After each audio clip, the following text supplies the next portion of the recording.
এবার চলে আসি কোষে দেখি, পেজ নাম্বার 26, একের দাগে কি বলছে?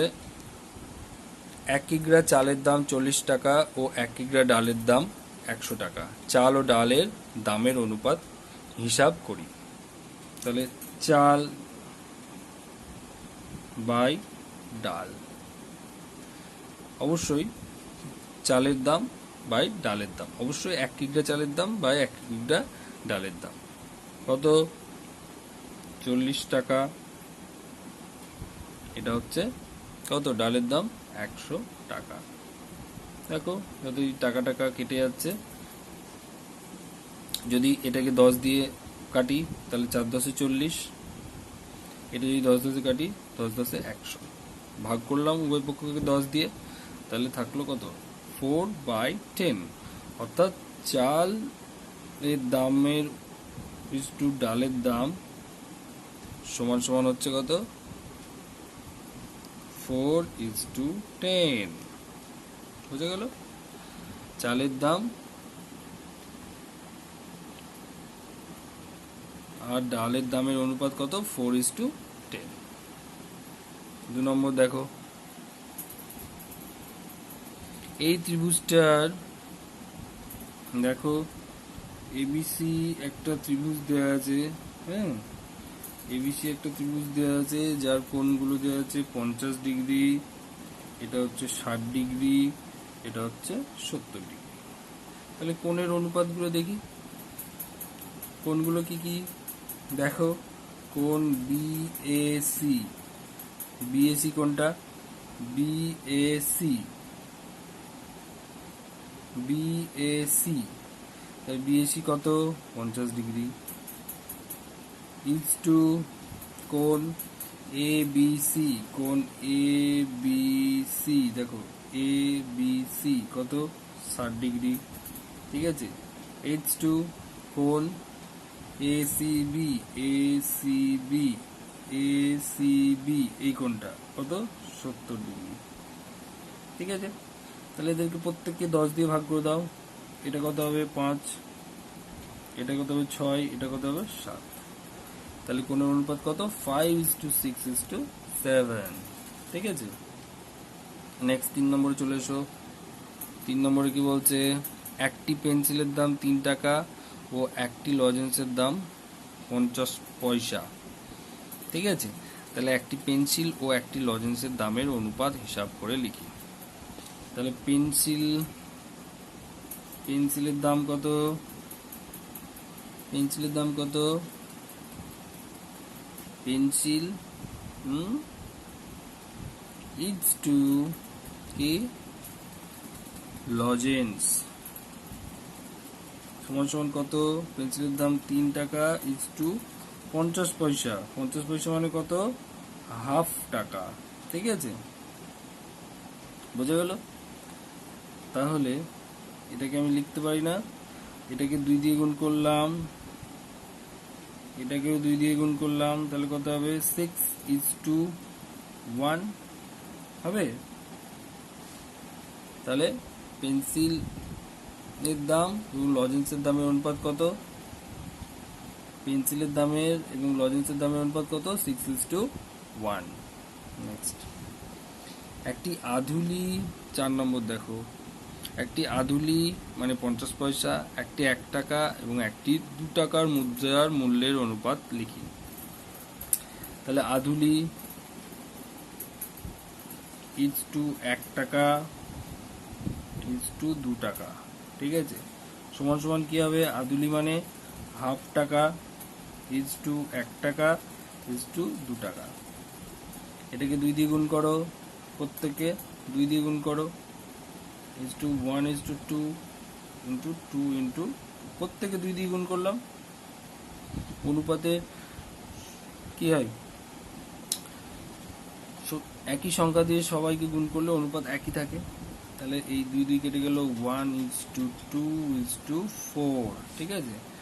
5 নম্বর, 5-এর দাগে দেবেন। উমার বয়স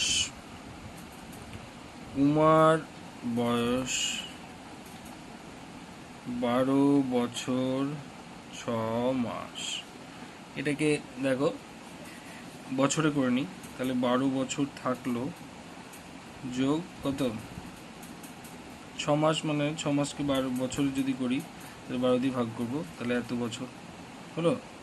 যদি কেটে দাও তাহলে কত হচ্ছে 12 প্লাস 1-2 বছর, তাহলে কত হচ্ছে 2 লসাগু, 12 দুগুণে 24 আর 1, তাহলে 25/2 বছর।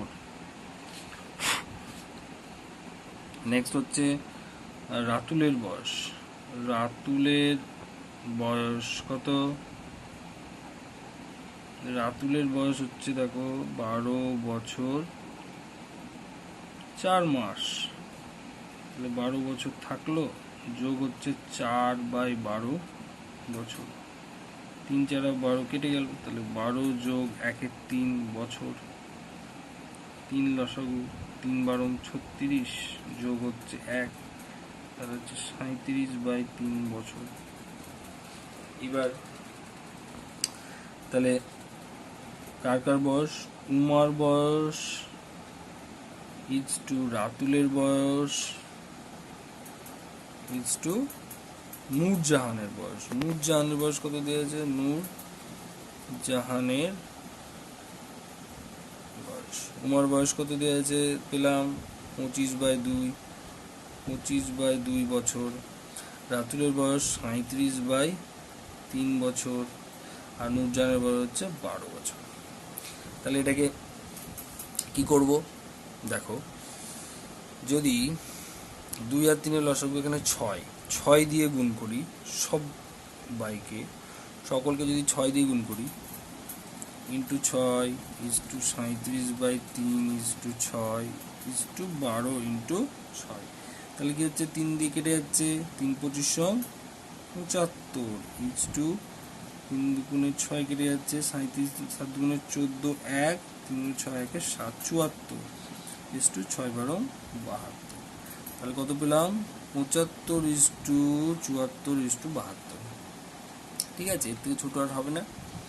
তাহলে উমার বয়স ইজ টু রাতুলের বয়স ইজ টু নূরজাহানের বয়স, বা উমার, রাতুল এবং নূরজাহানের বয়সের অনুপাত 75 ইজ টু 74 ইজ টু 72। অর্থাৎ উমার বয়স যদি 75 বছর হয়, তাহলে রাতুলের বয়স হবে 74 বছর, নূরজাহানের বয়স হবে 72 বছর। ঠিক আছে, নেক্সট হচ্ছে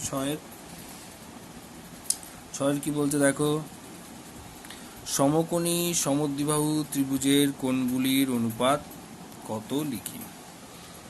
সমকোণী সমদ্বিবাহু, ধরো এই একটা সমকোণী সমদ্বিবাহু ত্রিভুজ, ধরো এই হচ্ছে সমকোণ, এই হচ্ছে একটা ABC একটা সমকোণী ত্রিভুজ, যার বি হচ্ছে সমকোণ, বি কোণ হচ্ছে কি সমকোণ, সমান 90 ডিগ্রি।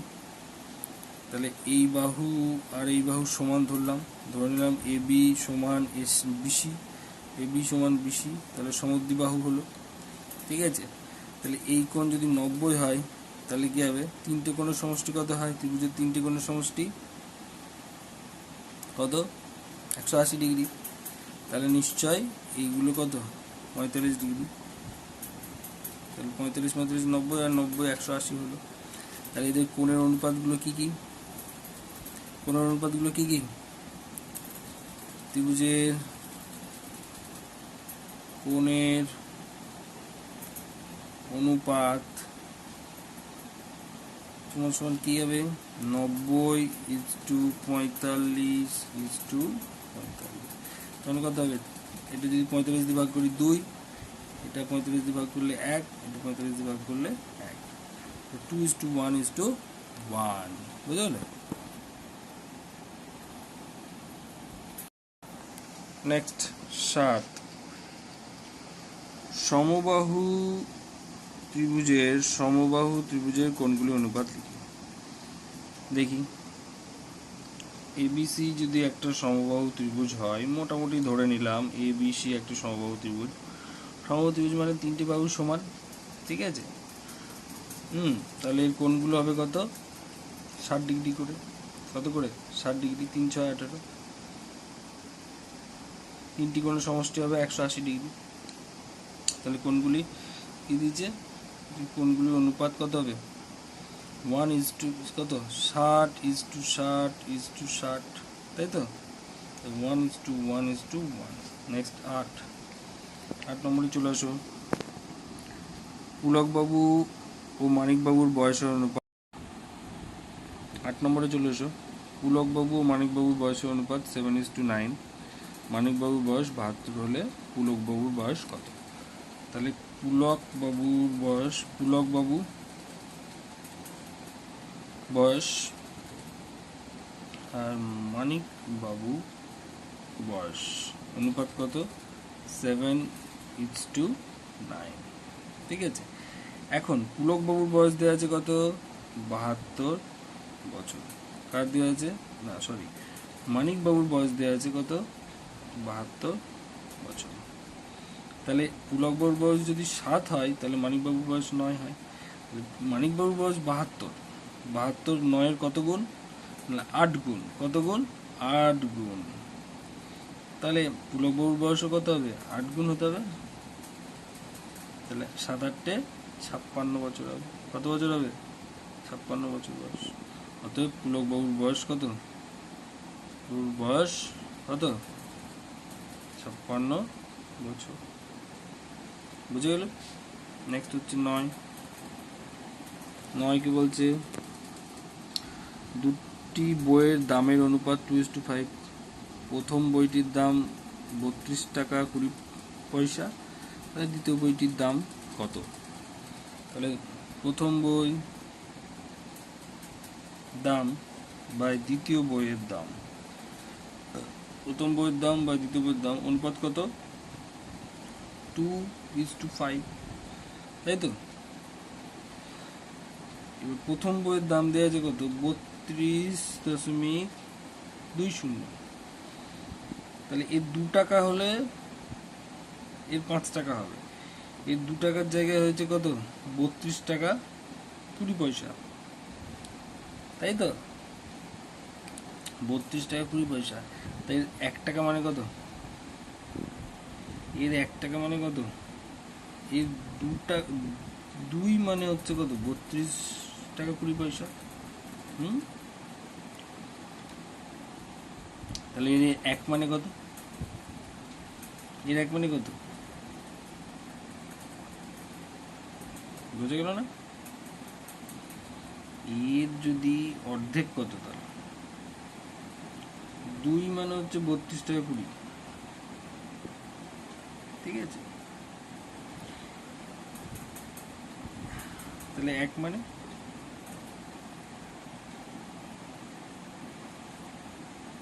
কত,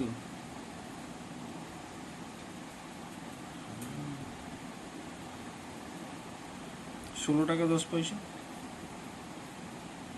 2 মানে হচ্ছে 32 টাকা 20, তাহলে 1 মানে হচ্ছে কত, 16 টাকা 10 পয়সা। তাহলে 5 মানে কত, 16 টাকা 10 ইন্টু 5 সমান হচ্ছে 5, 5 × 80 টাকা 50। এটা কত হবে, 80 টাকা 50। বুঝে গেল, বুঝতে পারলে না? নেক্সট 10-এরটা চলে এসো। 10-এরটা কি বলছে, বৃত্তের পরিধি ও ব্যাসের অনুপাত 22:60। বৃত্তের ব্যাসের দৈর্ঘ্য 2 মিটার 1 ডেসিমিটার। বৃত্তের পরিধি হিসাব করি। আচ্ছা, তাহলে বৃত্তের পরিধি বাই ব্যাস, এটা সমান কত, 22:60, আমরা সবাই জানি। এবার বলেছে পরিধির মাপটা কত বলে দিয়েছে, পরিধি সমান কত বলে দিয়েছে, কত বলেছে, 2 ব্যাসের দৈর্ঘ্য বলেছে। ব্যাসের দৈর্ঘ্য কত বলেছে, 2 মিটার 1 ডেসিমিটার। এটা কত জানি না, তাহলে 2 মিটারকে যদি ডেসিমিটার করি, মিটার কত গুণ, ডেসিমিটারের 10 গুণ। তাহলে 2 মিটারকে যদি ডেসিমিটার করি তাহলে কত হবে 20 ডেসিমিটার। 20 ডেসিমিটার 1 ডেসিমিটার, তাহলে কত হবে 21 ডেসিমিটার। ঠিক আছে, তাহলে এ 22 হলে পরিধি 22 হলে ব্যাস যদি 7 হয় তাহলে পরিধি হবে 22। ব্যাস যদি 21 হয়, ব্যাস যদি 21 হয় তাহলে 21 7-এর কত গুণ? 3 গুণ। তাহলে এটাও 3 গুণ হবে। কত গুণ হবে? 3 গুণ। তাহলে 3 দুগুণে 6, 3 দুগুণে 6, 6 ডেসিমিটার হবে। কত হবে? 66 ডেসিমিটার। অর্থাৎ পরিধি সমান কত? পরিধি সমান 66 ডেসিমিটার। 66 ডেসি। 11 নম্বর, সপ্তম শ্রেণীতে 150 জনের মধ্যে 90 জন ও ষষ্ঠ শ্রেণীতে 140 জনের মধ্যে 80 জন অঙ্কন প্রতিযোগিতায় নাম দিয়েছে। অনুপাতে প্রকাশ করে দেখি কোন শ্রেণীতে প্রতিযোগী বেশি। তাহলে কোন শ্রেণীতে বেশি? তাহলে সপ্তম শ্রেণীতে কি হয়েছে? সপ্তম শ্রেণীতে কতজন, মোট কতজন? 150 জন। প্রতিযোগী কতজন? 90 জন। তাহলে প্রতিযোগী বাই মোট সেটা কত? এদের অনুপাতটা কত? না প্রতিযোগী হচ্ছে 90/150।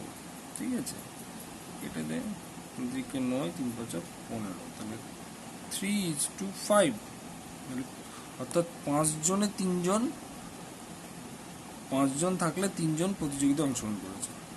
ষষ্ঠ শ্রেণীতে দেখি, ষষ্ঠ শ্রেণীতে দেখছি সেটা কি না প্রতিযোগী ইজ টু মোট সেটা কত? না 140 জনে 80 জন। তাই তো, তাহলে কেটে দাও, 4 দুগুণে 8, 7 দুগুণে 14, অর্থাৎ 7 জনে 4 জন। যদি 7 জন থাকে মোট তাহলে 4 জন প্রতিযোগিতায় অংশগ্রহণ করেছে। এখন তাহলে কি করে বুঝবো যে কোনটা বেশি, সপ্তম শ্রেণীতে না ষষ্ঠ শ্রেণীতে? এটা 5 জনে 3 জন, এটা 7 জনে 4 জন। তাহলে মোটটা যদি আমি সমান করতে পারি, অর্থাৎ নিচেরটাকে, তাহলে বোঝা যাবে। দেখো এই অনুপাতটা 3:5, তাকে যদি আমি ওপরে দুটোকেই উপরে 7 দিয়ে গুণ করি, নিচেও 7 দিয়ে গুণ করি, তাহলে কত হয়ে যায়? যাতে 21:35। অর্থাৎ 35 জনে 21 জন অংশগ্রহণ করেছে। কোথায়? সপ্তম শ্রেণীতে। আর এই অনুপাত থেকে 4:7 এটা যদি আমি উপরে 5 দিয়ে নিচে 5 দিয়ে গুণ করি তাহলে হচ্ছে 4 5 20, 5 7 35। দেখো 20:35 হয়ে গেল। 4:7 যা, 20:35 তাই। তাহলে এখানে কি পাচ্ছি না 35 জনে 20 জন। কোথায়? এটা ষষ্ঠ শ্রেণীতে। তাহলে কোন ক্ষেত্রে বেশি? দেখো 35 জনে 21 জন কিন্তু অংশগ্রহণ করেছে সপ্তম শ্রেণীতে। সপ্তম শ্রেণীতে অংশগ্রহণের সংখ্যা কি বেশি? কার তুলনায়? ষষ্ঠ শ্রেণীর তুলনায়। বুঝা গেল? বুঝা গেল? নেক্সট হচ্ছে 12 নম্বর, দুটি সংখ্যার অনুপাত 5:7 এবং সংখ্যা দুটির গসাগু 13 হলে সংখ্যা দুটি কি কি? দেখো সংখ্যা দুটির অনুপাত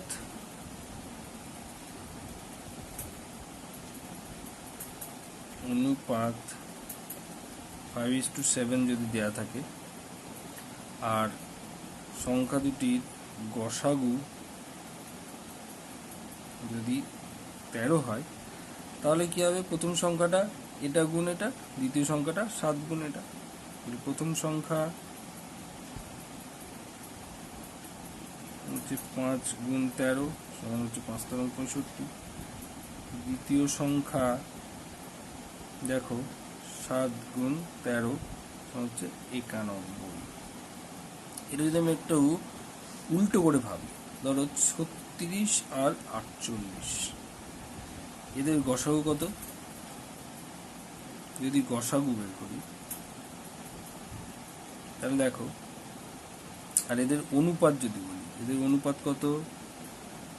অনুপাত কত, 36:48 মানে হচ্ছে কত, 3/36, 4/48, দ্যাট ইজ 3:4, 3:4।